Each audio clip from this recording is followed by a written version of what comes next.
तथ्य यह बता रहा है कि वोटर सूची में लगभग 6% की कटौती। मैं यह भी नहीं कहता कि यह झूठ का पुलिंदा है, लेकिन सत्य है तो यह नंगा है। इसको पैजामा पहनाकर बाजार में क्यों नहीं उतारा? प्रणाम, मैं राम बंधु तिवारी। बिहार के चुनावी मैदान में दांवों की बौछार शुरू हो गई है।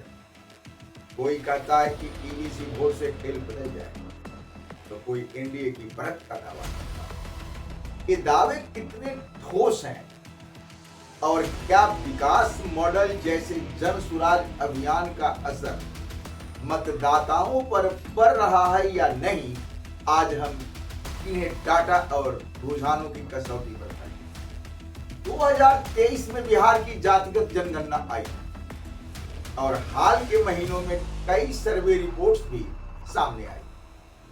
आइए देखें कौन सा दावा डेटा से मेल खाता है और साथ ही विकास के अपने नए मॉडल के साथ जन सुराज अभियान किस हद तक असर दिखाएगी।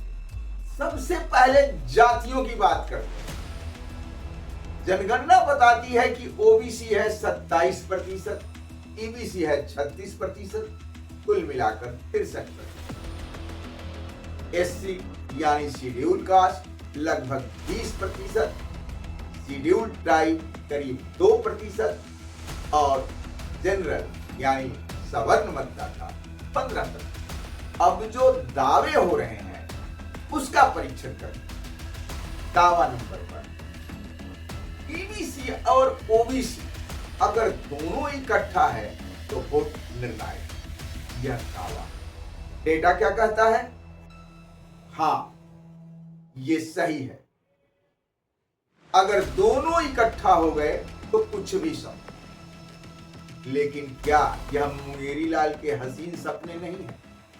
हमें समझना होगा कि इन समूहों में कई जातियां हैं जो दूसरे समृद्ध ओबीसी से दबे हुए। उनमें छटपटाहट है आगे बढ़ने का, कुछ करने का, और लगभग सभी ईबीसी जातियों के लोकल नेता सभी पार्टियों में बड़े। तो यह समझना कि तेजस्वी यादव, नीतीश कुमार, सम्राट चौधरी, मुकेश सहनी, उपेंद्र कुशवाहा के चेहरे पर तमाम ईबीसी का वोट मिल जाएगा तो यह भ्रम है। दोस्तों, यह 90 का दौर नहीं है और ना ही नीतीश कुमार में सुशासन बाबू वाला दम रह गया है। ग्राउंड रिपोर्ट बता रहा है कि 2025 में ओबीसी ईबीसी का वोट इकट्ठा नहीं। अब हम एक दूसरा दावा पर बात करें। मनी कंट्रोल अपने 29 सितंबर 2025 के प्रकाशन में केबीसी सर्वे जैसे पोल के हवाले से बताता है कि एनडीए बढ़त पर, लेकिन उसका मेथोडोलॉजी और सिंपल साइज कुछ भी स्पष्ट नहीं। तो क्या इसे जनादेश मान लें? नहीं, मैं इसे संकेत मानता हूं, लेकिन अंतिम निर्णय नहीं। मैं यह भी नहीं कहता कि यह झूठ का पुलिंदा है, लेकिन सत्य है तो यह नंगा है। इसको पैजामा पहनाकर बाजार में क्यों नहीं उतारा? अब हम एक तीसरे दावा का चर्चा करते हैं। एसआरआई प्रक्रिया से वोट की कटौती हुई। पिछले चुनाव के तुलना में मतदाताओं के आंकड़े गिरे।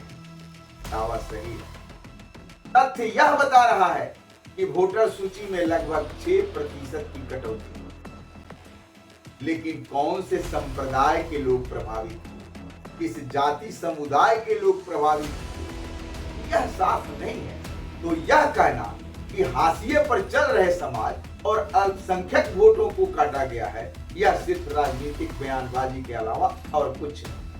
अब बात करते हैं विकास मॉडल जन सुराज अभियान, जो जाति समीकरण के खेल में नहीं आता, बल्कि सड़क, बिजली, पानी, स्वास्थ्य और शिक्षा जैसी बुनियादी सुविधाओं पर केंद्रित है। यदि यह बातें जनता के जेहन तक पहुंचती है तो क्या कुछ मतदाता जाति से ऊपर उठकर विकास के आधार पर मतदान नहीं करेंगे? इसका मतलब यह हुआ कि जाति निर्णायक हो सकता है, पर विकास का मॉडल धीरे धीरे जनता को प्रभावित जरूर कर रहे हैं। तो दोस्तों, 2025 के बिहार चुनाव में दावे तो बहुत हैं, लेकिन सत्य यह है कि ईमानदार कोशिश, जनता का हित, उसका भविष्य ही चुनाव के केंद्र में रहेगा। कारण कि जन अब जागरूक होना है। लफाजी चुनावी कैंपेन का दिन लद चुका है। जनता को झूठ नहीं, अब सत्य की आवाज चाहिए। दोस्तों, हमने इस वीडियो में चर्चा किया कि कुछ दावे मजबूत हैं, कुछ अधूरे हैं और विकास मॉडल भविष्य में मतदाता की प्राथमिकताओं को बदल सकता है। अब अगली वीडियो में हम नीतीश कुमार की राजनीतिक मानसिक स्थिति और जन सुराज के असर को और गहराई से देखेंगे। जुड़े रहिए हमारे साथ। धन्यवाद। प्रणाम।